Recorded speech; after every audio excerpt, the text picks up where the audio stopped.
Kedengarannya nih? Kedengaran kayaknya. Oh iya.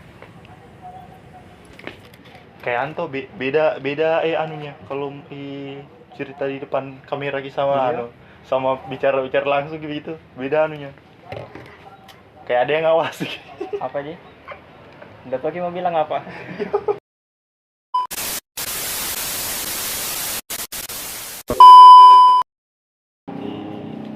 Bayi-bayi kayaknya sekarang yang channel podcast. Banyak karena apa yang terkenal satu. Iya pasti itu yang baru ya itu kayak media sosial tuh kayak udah ubah anunya orang apa di mulai udah buka anunya orang tuh kayak misalnya dulu tidak mau maju ke depan tidak mau tampil ke depan tuh tapi sekarang sudah karena ada media Ada wadahnya. ada wadahnya bahkan di dalam genggaman tuh bahkan sendiri bisa ada udah tuangkan dalam bentuk ya video mau tulisan baru bisa dilihat sama orang yang dulunya mungkin ya malu itu dia tiba-tiba muncul di di sosial media. Pernah kalau dapat itu yang videonya tentang itu yang laki-laki yang curhat soal putus sih. Di Itu yang mana videonya mana? Tersebar kayaknya di media-media sosial itu. Udah curhat toh soal hubungannya yang baru 2 bulan. Padahal kalau misalkan bicarakan langsung depan umum itu nggak mungkin dong bicarakan itu. Iya. Tapi di media langsung udah bicarakan begitu. Udah ungkapkan anunya bilang menyesali begini-begini jangan tinggalkan nih. Langsung viral itu. Langsung viral. Padahal hal-hal begitu kalau di dunia nyata siapa mau lihat juga. Iya. Misalnya pergi duduk di atau duduk Sinto baru bicara-bicara begitu sendiri. Ada orang mau pergi. Berarti bisa dibilang media sosial ini kayak deh peluang bagi orang-orang yang mungkin takut tidak punya wadah gitu. Ada plus minusnya juga. Kalau plus minus tuh setiap hal kayaknya pasti ada tuh. Kayak plusnya media sosial lebih mudah dapat informasi. Tuh. Sekaligus sebagai minus juga itu. Karena saking cepatnya informasi itu tuh, kadang ada informasi yang tidak bisa dipertanggungjawabkan. Nah baru ini yang kayak pola-pola begini tuh karena ini sosial media tuh atau kita bilang teknologi lah lebih lebih apa lebih netral. Kayak misalnya tuh apapun bisa masuk ke dalamnya. Mau kayak bahan kosong tuh dan yang isi itu penggunanya. Kayak misalnya itu ada yang masukkan hoax, ada yang masukkan hal-hal yang berguna baru tercampur dan yang pila itu yaitu penggunanya. Mau ambil yang negatifnya kah, mau ambil yang positifnya. Sama kayak contohnya ini kayak ini pandemi tuh. Orang-orang tuh lebih percaya dengan broadcasting WA group dibandingkan dengan media besar tuh. Jarang itu bilang sudah tahu baca beritanya begini di misalnya diambil di CNN kah atau di enggak, jarang sekali saya dengar. Paling kalau orang-orang lah mungkin yang bicarakan soal begitu paling dia ada bilang di WA begini ada anunya tersebar itu viral itu kayak bicara tentang media sosial ini. Topik pertama ini media sosial. Mungkin bagus kita bahas dulu perkembangannya tuh. Bisa juga. Kan ini kita kelahiran tahun 2002 tuh. Masih kita dapat di zaman-zaman di mana? Nggak ada teknologi. Ada nih tapi mungkin belum semasif sekarang tuh perkembangannya. Iya masih kayak HP komik gitu. Mungkin ada yang punya tapi kalangan tertentu gitu. Jadi kayak bersyukur kita rasa ada mesti kita nikmati masa-masa kecil tuh. Tapi coba yang 2010 ke atas itu langsung dikenalkan tiba-tiba shock sama teknologi. Jadi kadang tantangan tersendiri bagi orang tua sekarang itu. Nah, itu pernah juga saya bicarakan sama Icu atau pindah begitu yang yang ini tentang begitu teknologi. Sekarang dulu tuh mungkin kalau minta uang sama mata tuh mau beli anu keropoka atau paling anu sekali itu mau main PS. Toh pun kalau mau main PS biasanya pergi cari kelapa. Iya. Jual kelapa tuh baru pergi main PS. Tapi sekarang voucher. Jadi bedanya ini. Toh Dulu minta uang untuk beli anu. Beli es lilin. iya asli. Sekira penjual juga ternyata. Iya. Beli rental PS. Rental PS, Tapi sekarang beli voucher internet internet. yang wujudnya ndak ada itu. Itu kayak apa sih kosong. Ah, Ini yang anu lucu. Karena dulu tuh kalau kita beli mungkin kayak gula-gula atau es lilin tuh ada kita makan. Paling tidak ada nutrisi untuk badan tuh. Tapi kalau sekarang mungkin tuh karena wujudnya juga tidak ada, maka efeknya itu tuh untuk hal yang kayak bukan bentuk tubuh, tapi Iya. mungkin dalam bentuk pikiran. Ya dalam bentuk itunya. Oh, tidak berwujud juga di dampaknya. Iya udah berwujud juga dampaknya. Tapi yang dampaknya ya begitu juga. Kayak perilakunya anak-anak sekarang. Sama anunya kayak halusnya. Ah, Ada kalau kita dulu tuh mungkin berpengaruh ke apa kalau komputer ada hardware-nya, ada Iya. software-nya tuh. Kalau kita dulu jajanan tuh itu berpengaruh sama hardware kayak tuh. misalnya beli jajanan yang Iya yang berbahaya. dampaknya sakit. Iya Ki. sakit Ki. Ah, Sekarang juga sakit, ah, tapi sakit mentalnya. beli voucher terus nonton internet. Kayak di YouTube Ah. nonton tuh prank. Ya itu yang tertanam di dalam dirinya. Oh iya. Masuk akal juga. Baru sadar. Kalau dilihat sejarahnya mungkin dari 10 tahun belakangan nih, Iya cepat sekali berkembang nih. cepat sekali. Hah? Kan pertama kalinya ada HP layar sentuh toh. Kalau nggak salah tahun 2014 di. Iya, mulai di situ. Tahun 2014. Kan awalnya BlackBerry tuh. BlackBerry. Itu pun masih orang-orang Iya masih ya dibilang orang kaya kalau pejabat punya BlackBerry. BlackBerry. Zaman-zamannya BBM tuh. BBM. Baru mulai ada Android. 2014 muncul HP yang paling bagus dulu Oppo. Iya, Toh kalau ada orang HP-nya Oppo, bagus HP-nya. orang-orang kaya gitu. Iya.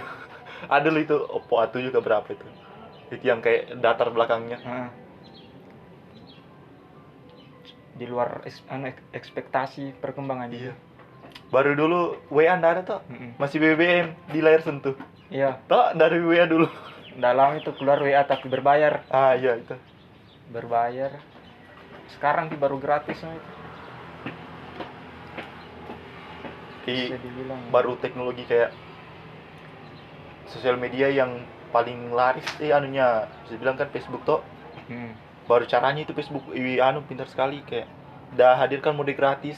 Ah, Jadi biar orang yang udah bisa pakai mode gratis. udah kasih candu betul. Iya, orang. udah dibikin nggak terlepas dari dari sosial media itu. Jadi kayak apa ada semua hubungannya kayak dari produsen HP Mm-mm. kayak kayak berkolaborasi untuk bilang ya generasi sekarang harus dikasih begini Iya, modelnya tuh. konspirasi. Jangan-jangan konspirasi nih. Kalau konspirasi Nah, masalah itu HP tadi yang cepat sekali. karena cepatnya makanya sekarang Kayak iya. tidak siap masyarakat itu. Iya, banyak yang tidak siap. Terlalu cepat jadi kita tidak siap. Nah, begini nih. Yang paling tidak siap itu orang tua. Generasi milenial. Nah, Kan kita ini generasi apa? Gen Z, Yo, Gen Z. Gen Z kita. Masih ada sudahnya Gen Z nya. Gen Z selalu pai. Yang penting masih ada tuh sudahnya Gen Z. Ada tahun 2010 kayaknya ke atas. 2012. Kayak ini. Iya, 2012 kan kalau salah. Intinya di atasnya di 2010 ke sini. Itu Kalau kita Gen Z masih sempat didapat iya, masa-masa main-main di luar. iya masa-masa main bola, kasti. Apalagi orang tua ini kesang yang yang zaman-zaman dulu nggak ada betul teknologi. Nggak ada. Pasti kaget betul itu. Tapi sekalinya dikasih pegang. Ini juga kan ambil contoh saya tuh orang tua tuh awalnya itu untuk hal baru pasti menolak. Entah mungkin semua orang kalau misalkan dikenalkan sama hal baru tuh pasti menolak. Tapi kalau sudah dicoba satu kali bagus, akan ada ulang terus menerus. Berarti tuh kayak efeknya ini teknologi yang sekarang ya memang enak. Maksudku kan ada anu begini. Mamaku saya itu mamaku sepupuku juga. Iya. Dulu awal-awalnya munculnya anu HP tuh bilang anu gitu merusak tuh. Itu terus dilihat main HP. Giliran ini sepupuku tuh tiba-tiba ini anaknya udah belikan HP. Minta seringnya dilarang sama mamanya tuh udah belikan HP mamanya. Udah bikinkan Facebook mamanya. Tiba-tiba sekarang mamanya main HP. Dulu dia bilang biar nanti anu bagaimana perubahan zaman tuh tidak akan cobain HP Nokia yang anto Ya yang komunikator. Iya, yang komunikator. Ya. Dia bilang tidak akan sepakai. Karena lebih gampang katanya itu baru ndak merusaki juga. Tiba-tiba dikenalkan dengan begitu, ternyata ada pakai. Sama kayak aku tuh dulu kalau kan saya kayak kecanduan gue juga sama sosial media begitu. Makan main HP. Bahkan sambil menonton di TV tuh main HP juga. Dulu sering sekali kan tegur. Bahkan main HP sambil main HP. Iya, sambil main HP. Bilang apa begini itu kayak dari sebodoh-bodoh gua HP. Tiba-tiba berapa ini belakangan tuh dia juga makan sambil main HP sekarang. Jadi saya bilang apa halus sekali cara mainnya teknologi tuh untuk rasuki orang. Bagus masuk-masuknya. Berteknologi bukan cuma bicara soal yang yang kayak digital. Teknologi bukan cuma hal itu. Mungkin banyak yang salah paham tentang definisi teknologi. Karena dengar kayak modern gitu teknologi, padahal teknologi palu-palu pun teknologi. Iya. Parang, pisau, sapu teknologi. Bahkan mungkin kalau misalkan dilihat dari fungsinya, sendal bisa masuk teknologi tuh. Iya. Pelindung kaki, memudahkan. Jadi mungkin itu jadi kira-kira ini kalau zaman dahulu tuh kayak perkembangan teknologinya. Misalnya anak-anak permainannya gasing-gasing. Iya. Kira-kira ada juga orang tua dulu yang larang anaknya main gasing. Maksudnya kayak nggak ada. Tapi kalau main pape pasti ada. Pasti ada tuh. Karena bahayanya tuh. Ada bahayanya. Tapi anak-anak pasti mau coba. Ketangkap. Coba ulang. Kayak misalnya tuh lemot tuh takut. Kayak misalnya kalau main gasing tuh ya paling tidak kalau dilarang anak-anak mungkin nggak bisa dibikinkan sama bapaknya sama mamanya. Nah kalau sekarang kita ambilkan ini nggak bisa dibikinkan, nggak bisa dibelikan, nggak ada uang tuh. Tapi kalau sama dahulu mungkin bisa dibikinkan tuh, tapi malas dia orang tuanya begitu. Maksudnya bisa gape begitu. Tapi kalau sekarang mau nggak bisa dibelikan, ya memang karena nggak bisa. Di mana mau ambil? Kalau misalkan ada uangnya tuh. Oh iya. Nah itu soal apa namanya gasing. Gasing tuh susah juga dibikin. Apalagi yang dari kayu. Pape karena gampangnya dibikin. Anak-anak saja bikin pape tuh. Iya. Jadi banyak yang pakai sama teman-temannya bikin. Kenapa hal-hal yang mudah dibikin itu juga yang yang cepat cepat menyebar sama anak-anak, cepat menyebar sama orang-orang. Mungkin karena budayanya tuh.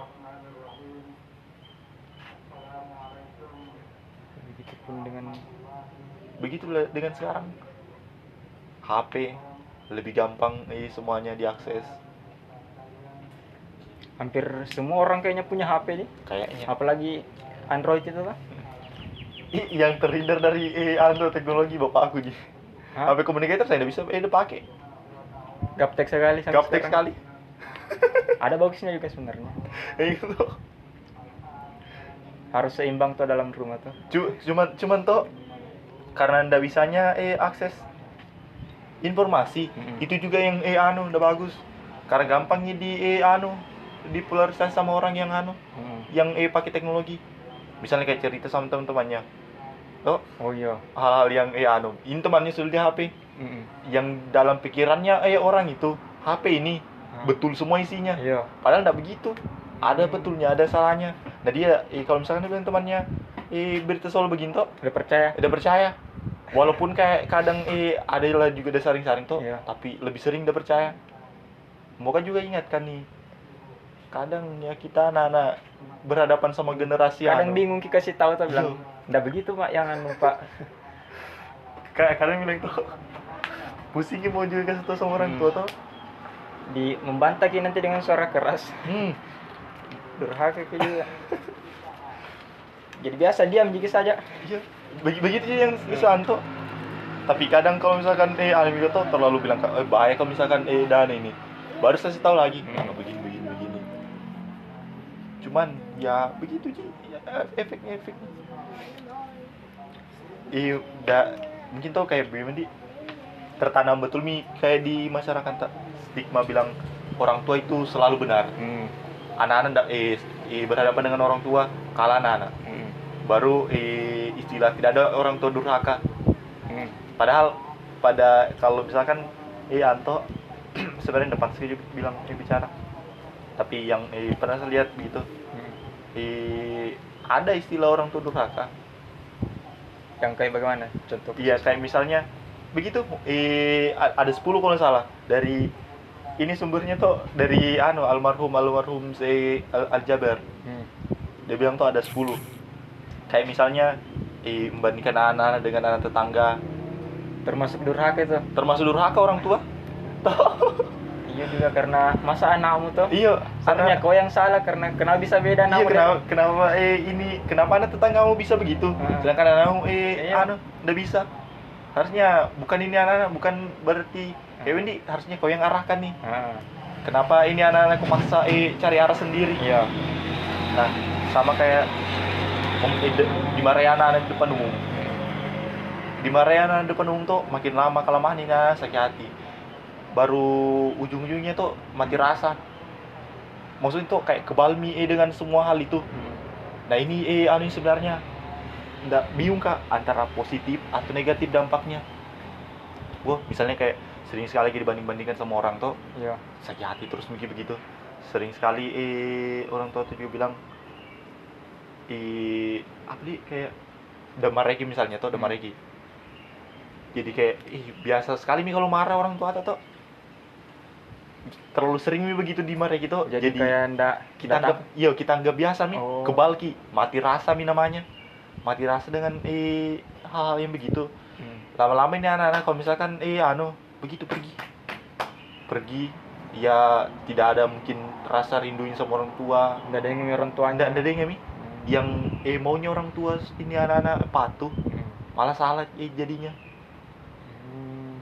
Beda sama orang-orang yang kayak ini sudah bebas anaknya toh. Iya. Segala hal misalnya mungkin apa yang dia mau dia kasihkan toh. Tapi dia kasihkan jadi bayangkan saja efeknya dari di sini saya itu bisa kita tangkap. Nantinya ini anak-anak kalau besar itu udah ingat bilang orang tua aku udah biarkan kau begini. Udah pernah kalau misalnya salah jalannya toh pernah dia ingatkan kau begini. Tapi saya ngambil salah, tapi tidak pernah keras sama saya toh. Demi apa yang semua ambil. Jadi kayak dakui sendiri dirinya. Dakui sendirinya salah. Bukan dipaksa untuk merasa bersalah. Iya. Bedakan tuh sama beda rasanya kayak misalnya salah kok. Sama sudah terserah nih kau. Sama kayak itu yang yang bosku tempat kerja. Udah pecat orang. Iya. Sambil ketawa-ketawa aja. Dia bilang kau aku dulu kerja di istirahatmu kok. Iya. Nggak ada bilang ida marahi begitu. Iya. Jadi yang terasa itu tuh lebih dalam rasanya kayaknya sakitnya dibandingkan dengan dimarahi langsung tuh. Iya, dengan dimarahi langsung. Malah mungkin tuh kalau misalkan dimarahi langsung bisa muncul niat jahatnya. Iya. Entah apa itu niat jahatnya bagaimanapun toh. Paling tidak niat jahat saja. Kalau mungkin melakukan mungkin agak terbatas itu, tapi kalau misalkan niat pasti ada. beda sama begitu dikasih tahu secara halus-halus ya bilang salah memang nggak begini kesalahan. Sekarang itu kayak lebih sakit dicuekin gitu tuh. Itu Kayak nggak dibati-bati gitu. Ditegur langsung.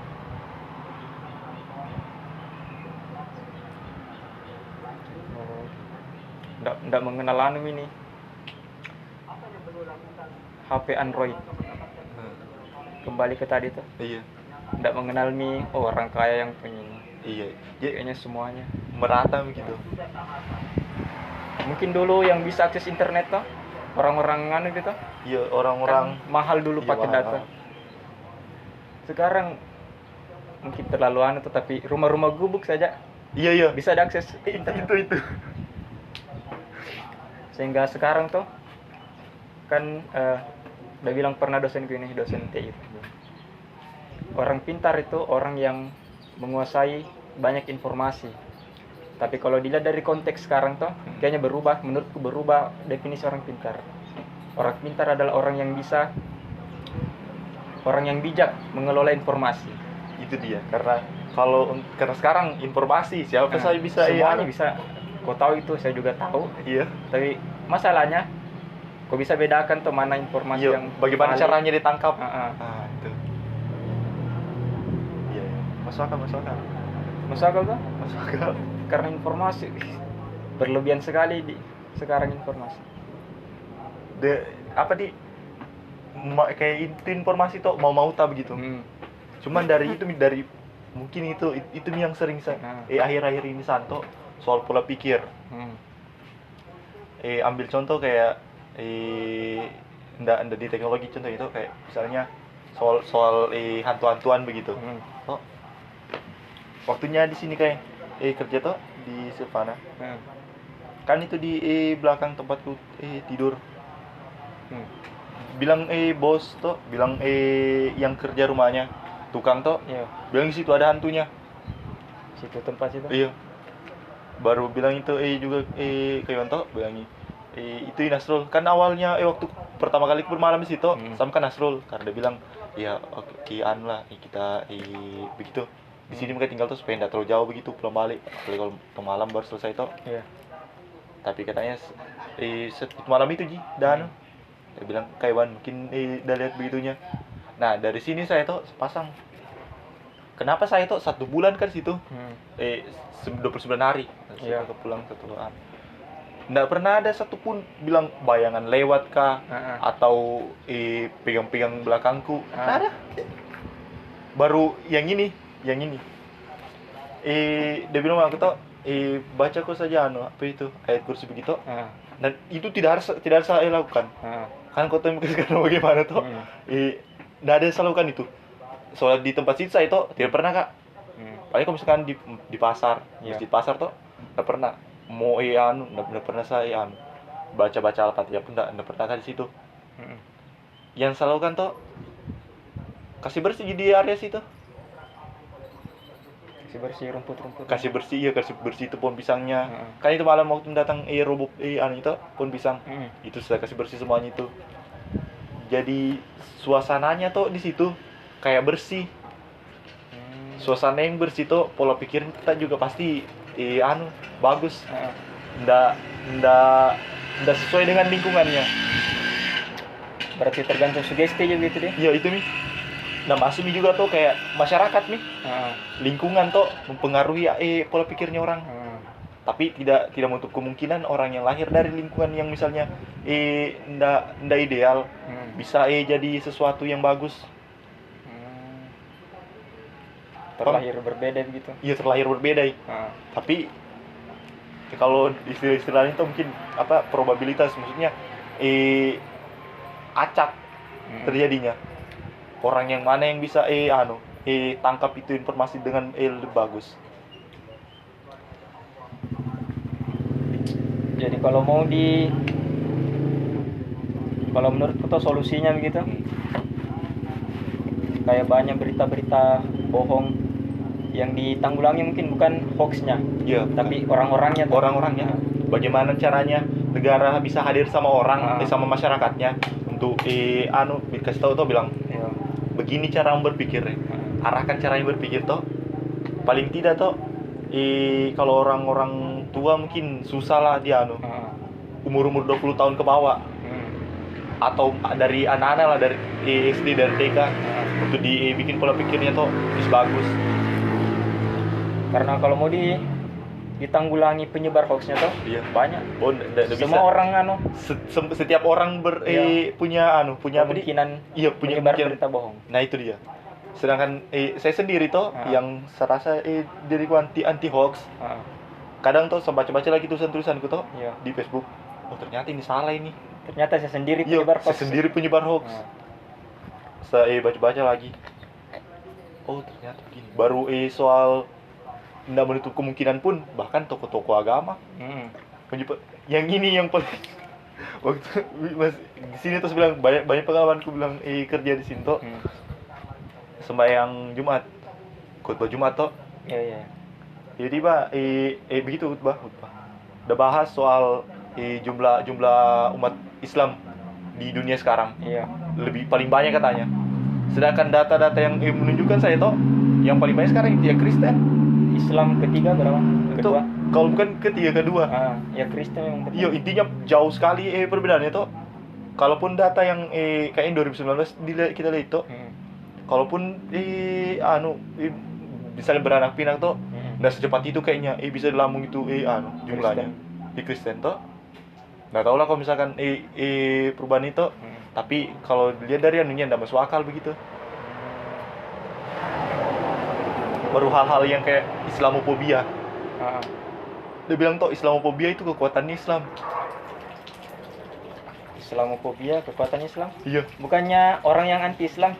Toh, maksudnya toh dia bilang orang katanya, dia bilang ini penceramah bilang kalau di Amerika sana, iya, orang-orang yang bercadar, orang-orang yang berkopiah atau orang-orang yang berjanggut-janggut baru pakaian atribut-atribut khas Islam, mereka akan takut. Itu yang dianggap sebagai kekuatan. Padahal ini yang sebenarnya tidak bisa dikembangkan toh. Karena kenapa orang takut sama kita? Yang seharusnya ini agama disukai sama semua orang. Rahmatan lil alamin. Iya, rahmatan lil alamin toh dari anunya. Kenapa jadi orang takut sama ini? Bukan kekuatan ini, tapi dia dianggap sebagai kekuatan. Ketakutannya orang dianggap sebagai kekuatannya dia. Ini mental pembuli. Padahal seharusnya harus introspeksi diri tuh. Iya. Kenapa orang bisa takut sama kita? Kenapa agama tadi ditakuti? Nah, itu. Ya, karena Timur Tengah. Itu harusnya diterima kita sama orang. Misalnya kita tahu bilang negara-negara Eropa toh open mind begitu. Ya bodo amat apa anumu. Tapi kenapa kalau Islam hadir di tengah-tengah mereka selalu dianggap aneh toh. Orang anggap pakai hijab. Orang-orang Eropa kalau misalkan ada juga yang pakai penutup kepala. Kayak biarawatinya gitu. Biarawatinya toh pakai penutup kepala lagi. Tapi kenapa yang pakai penutup kepala dari golongan Islam berbeda dari yang lain? Karena mungkin mereka bercermin dari aksi-aksi. Dari aksi-aksi ini disebarkan dengan cepatnya toh lewat media. Toh baru bagaimana terbukanya itu media-media di Eropa. Kalau di Indonesia kan ya paling tidak orang yang tidak tahu soal VPN misalnya toh tidak bisa akses keluar. Maksudnya tidak bisa akses hal-hal yang diblokir dari Indonesia. Padahal ini juga salahnya sebenarnya pemerintahan toh hal-hal yang begitu kayak tidak ada gunanya yang dia lakukan. Yang blokir. Iya, blokir misalnya kayak blokir situs porno toh masih bisa diakses. Berarti Anda sering. Nah, maksudku toh masih bisa diakses toh. Bisa. Banyak caranya. Berarti berita-berita bohong ini bukan cuma berlaku di Indonesia deh. Enggak, bukan cuma di Indonesia. Nah, ini seluruh dunia. Ini yang yang sebenarnya toh entah iya begitulah, makin kayak dari kalau lihat kan tuh dari SMP sampai sekarang labil sekali pemikiranku begitu. Toh, lalu sekali. Sekarang saya lihat lagi toh, dulu sempat saya bilang, wah orang luar itu pemikirannya toh open minded semuanya. Pemikirannya saintis semuanya toh. Pemikirannya itu mungkin rasional. Nah itu. Padahal kebanyakan persepsinya orang-orang Indonesia tuh orang Barat selalu benar. Nah itu, kalau misalkan orang Barat berbicara, Nah pas tuh pintar ini. dijadikan sumber. Iya, profesor ini. Dijadikan sumber. Nah, padahal pada faktanya tuh enggak semua orang Barat begitu. Sama kayak kita mungkin. Iya sama sih, cuman masih beda postur tubuhnya mungkin. Cuman karena terlalu stigma yang stigma bahwa ya dulu yang muncul kan orang-orang. Nah ini juga yang muncul yang datang ke ke apa namanya? Ke Indonesia, ke negara-negara begitu, yang sering berkunjung ke negara-negaranya orang, pasti orang-orang pintarnya. Oh iya. Toh kayak kita dulu toh Habibie ke sana dikenal Indonesia pintar toh. Iya. Sama kayak mereka yang dikirim ke luar negeri toh untuk dapat akses ya orang-orang pintarnya. Tapi karena itu globalisasi toh, semua orang bisa kemanapun dia mau. Iya. Nah, ini pesawat jadi kendaraan komersil toh, bisa digunakan sama siapa saja. Jadi bisa kita lihat bagaimana macam beragam pola pikir kayak itu yang di Bali. Yang itu perempuan yang pakai masker toh, masih di yang udah lukis itu. Iya, yang udah lukis toh. Padahal dalam pikiran tak mungkin orang Barat lakukan begitu toh. Karena dari dulu dibilang, ya orang Barat pasti pintar, orang Barat. Ternyata tidak, enggak begitu. Ini yang harus diluruskan. Cuman karena cuman mungkin toh karena mereka dominan yang yang bagus pola pikirnya toh. Sama kayak ini kebijakan begini. Kebijakan di pandemi toh. Kayak orang luar patuh sama masker toh. Tapi tidak semuanya patuh. Ada juga orang yang anti. Pasti ada. Itu nih. Jadi kayak mungkin perbedaannya dari jumlah saja toh. Kalau kita di Indonesia mungkin jumlahnya yang lebih mungkin ya segini. Kalau yang mungkin yang lebih sadar lah mungkin segini toh. Tapi masih ada kemungkinan lah. Iya, masih ada kemungkinan labil juga. Masih bisa bisa diperbaiki. Kita bantu mengedukasi. Tapi bukan berarti kita betul-betulan bukan berarti toh kita betul juga. Nah, ini yang dulu toh sangat diriku bilang bahwa pemikiranku begini, berarti betul Mika. Iya. Waktuku terlalu fanatik beragama toh. Begitu. Apa yang saya yakini betul sekali. Benar sekali toh apa yang saya yang saya pahami. Dan orang lain yang pemahaman sama-sama seperti saya salah. Perlahan coba bilang ternyata terlalu ekstrim kali. Terlalu toksik Kak. Sebagai masyarakat, sebagai orang-orang biasa toh. Kayak misalkan ada toxic parent toh, orang tua yang terlalu memaksakan. Kalau saya jadi toxic orang satu kayak jutaan orang miliaran orang toh, ada satu orang yang memaksakan kehendaknya, bilang saya harus benar begini. Padahal orang lain beda-beda juga pendapatnya. Iya. Kayak tidak sadar bilang kita anggap paling tinggi diri kita toh. Padahal masih ada yang sama juga. Ataupun malah ada yang lebih bagus pikiran daripada kita toh. Kalau saya punya prinsip yang berbeda toh. Maksudnya saya mulai kasih paham diriku tuh bilang bukan cuma ada satu pendapat di dunia ini toh dan kita tidak tahu mana yang paling benar, tapi setidaknya kita kalau misalnya ada pemahaman yang berbeda dengan yang saya pahami, cukup saya bilang oh begitu. Yang penting toh kita pertemukan saja sama-sama baiknya toh, masalah beda atau ndaknya itu urusan lainnya. Itu dia sama kayak misalnya ini juga dulu tuh kalau misalnya ada kayak orang pacaran toh, kemudian ya dilakukan toh berhubungan begitu. Dulu pandanganku tuh bilang ini orang salah toh, tapi tiba-tiba berpikir lagi bahwa bilang Kak, ini mereka lakukan toh atas kemauannya mereka, selama bisa dipertanggungjawabkan, ya silakan. Tapi bukan berarti saya melakukan begitu. Iya. Bukan kayak Bemendi. kita membebaskan sesuatu bukan berarti kita punya pemikiran yang begitu. Ya, enggak. Nah, yang salah ditangkap orang soal open minded. Dah bebaskan orang melakukan sesuatu apapun, baru dia juga mau lakukan. Padahal open minded ya enggak silakan kayak mau menerima, terbuka pikirannya. Terbuka, mau kau lakukan itu silakan. Ya saya apa yang saya pahami. Tapi tidak ada larang orang lakukan. Nah, itu karena kita enggak punya hak tuh. Dia enggak punya hak, itu haknya orang. Enggak punya kewajiban juga. Iya. Sama kayak dulu tuh. Kan sama-sama juga dulu punya pemahaman kayak anti pacaran gitu. Iya. Kayak pacaran itu enggak boleh, banyak mudaratnya lah. Iya, banyak mudarat. Tapi masalah mudarat atau apanya itu kan yang tanggung dirimu sendiri. Iya, dari diri sendiri.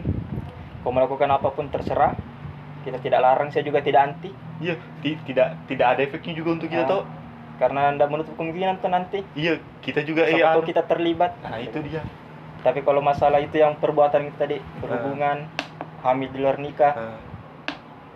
Kalau saya akan berada di posisi kontra toh, apabila kau kampanyekan ini begitu. Ya, itu dia. Kalau misalkan kau bilang kau ajak orang ayo, banyak. Sama kayak golput toh. Golput boleh, tapi mengajak orang tuh golput. Kena kehukum. Salah itu. Nah, itu yang salah. Jadi silakan berbuat semamu toh. Boleh. Tapi jangan lupa ada standar, ada aturan. Nah, dari sini standar mulai dari standar moralisasi toh, standar agama, norma agama, norma hukum, norma masyarakat toh. Jadi ini semuanya kental sekali di Indonesia toh. Kalau menurutmu bagaimana itu? Kekentalannya harus dipertahankan atau bagaimana? Kalau di sekarang ini toh, nggak tahu bagaimana ke depannya saya. Banyak hal yang kayak norma-norma di Indonesia toh terlalu mengekang menurutku toh. Toh kalau menurutmu? Contohnya bagaimana itu? Ya hal-hal yang begitu. Misalnya kayak orang-orang, nah ini di kampungku toh anak-anak itu mulai anak-anak perempuan umur SD sudah pakai kerudung begitu. Standarisasinya masyarakat toh. Iya. Anak-anak semuanya itu harus pakai kerudung, anak perempuan. Jadi kalau ada satu anak-anak perempuan toh jalan udah pakai kerudung, entah pakai celana segini atau celana segini toh, pakai baju-baju kaos, sudah lain dilihatnya. Itu norma masyarakat toh yang terbentuk. Padahal orang yang berpakaian begitu belum tentu sifatnya seperti yang terlihat. Dan orang yang berkerudung pun belum tentu kelihatan seperti bersikap tertutup seperti kelihatannya toh. Nah, itu yang saya bilang kayak mungkin karena itu turun temurun kayak aturan mengekang sekali. Maksudku saya toh begitu ini norma toh. Ya pasti ya sesuatu apapun pasti ada positif negatifnya. Apapun itu pasti ada positif negatifnya. Mau yang dianggap mayoritas bagus, tapi misalnya kayak ada satu mayoritas toh dianggap bahwa ini bagus, tapi tidak menutup kemungkinan ada orang-orang minoritas misalnya yang anggap ini ya tidak bagus untuk mereka. Contohnya kayak di Aceh toh, yang kayak atau di Sulawesi Utara lah, soal ya konflik-konflik agama. Kayak ada tuh di Manado kayak yang pasar yang ada jualan itu hewan-hewan. Iya, hewan-hewan ekstrim. Ada anjing, kucing gitu. Banyak yang tentang, tapi itu anunya mereka bagian dari budayanya. Masih juga sama tadi media teknologi toh. Bagaimana orang bisa tahu, bisa kontra sama satu hal yang jauh dari dia. Maksudnya tidak ada di dekatnya, di sampingnya. Kayak misalnya kita di sini kita di kolah kaki. Misalnya anggap saya orang yang tentang itu pasar ekstrim. Padahal saya tidak pernah merasakan nih juga. Tidak ada efeknya juga sama saya. Tapi bisa tahu. Bisa berkomentar positif, bisa berkomentar negatif. Padahal dampaknya juga tidak ada. Bersuara suara tak kecil di antara sekian. Siapa kita mau cuma saja opini-opini akar rumput. Iya, akar rumput.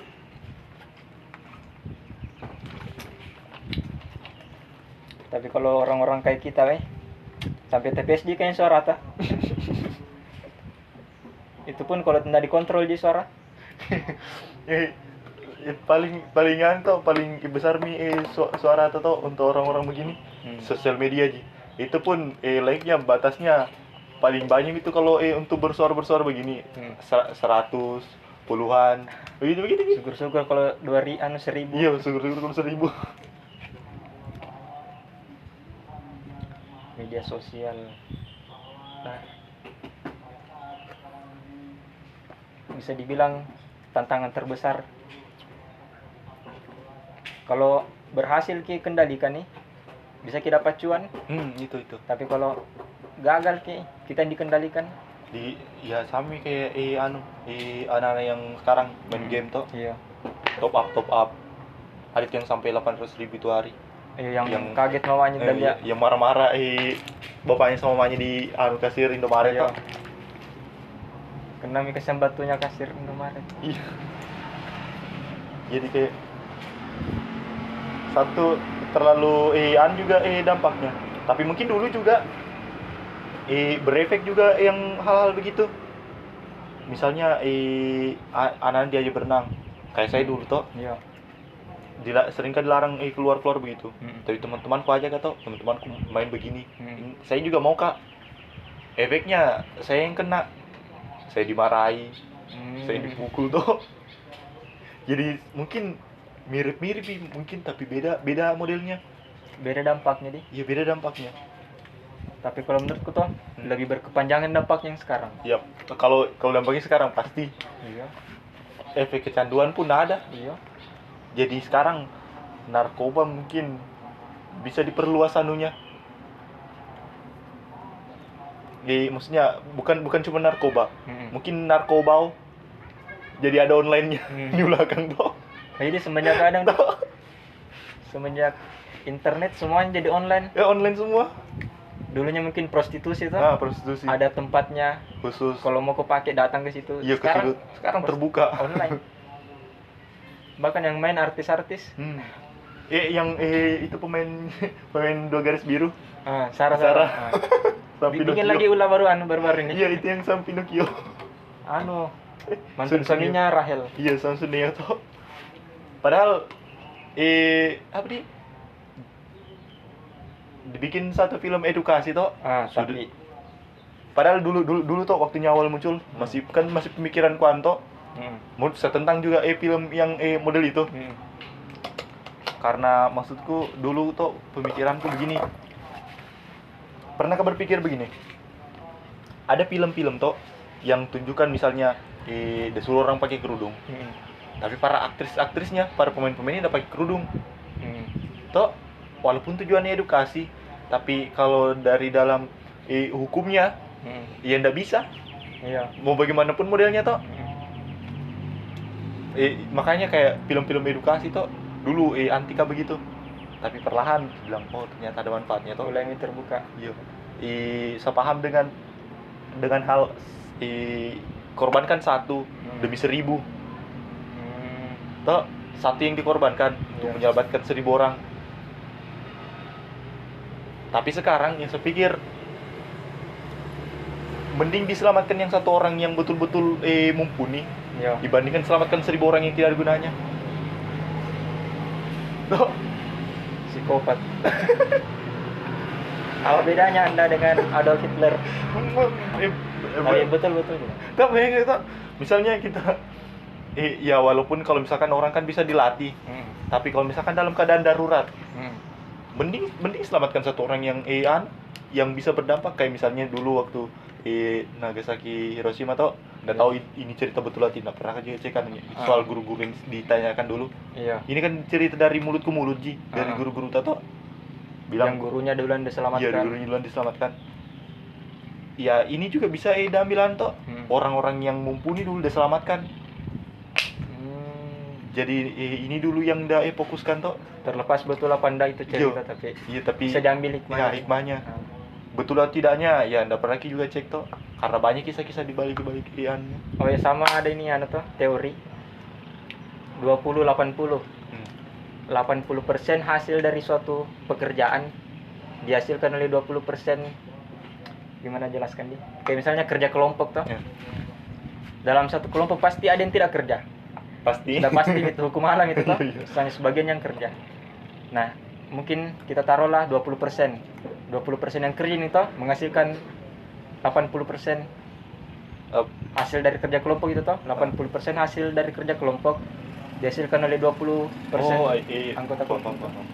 Nah, jadi daripada kita fokus sama orang yang tidak kerja, lebih kita fokus saja sama ini. Iya, untuk menghasilkan toh. Nah, Nah, bisa diterapkan juga dalam wirausaha. itu Mi. Dan Anto dan kayak Wendy di sini Mi kita lihat anunya toh, dengan kamu kerja, kau dapat hasilnya. Nah, mau kerja, ya begitu juga saja. Sama dengan saya ingat lagunya siapa itu? Yang itu banyak gaya tapi kosong isinya. Sedikit gerak Lagunya Enau. Enau. Banyak gaya kosong isinya. Sedikit bergerak tapi banyak maunya tuh. Negara lucu itu. Negara lucu. Adanya nih tuh Ari Lesmana. Ya, yang 420 tuh. Baru satu pas di podcastnya Us. Wah, dia kali karena sang memang sarannya.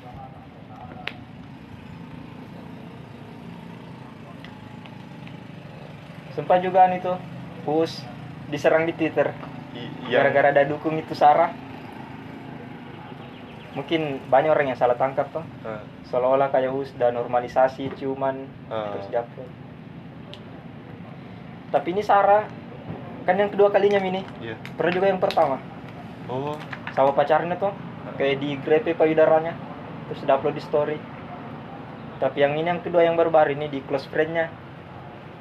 Kayak story yang teman-teman tertentu bisa lihat. Tapi mungkin ada yang umbari. Iya, yang tapi kalau misalnya kau upload di media sosial tuh harus kau terima risikonya tuh. Iya, apa di berani kau lemparkan sesuatu, berani kau juga dengan terima dampaknya, mau negatif mau positif, terima semua itu dampaknya tuh.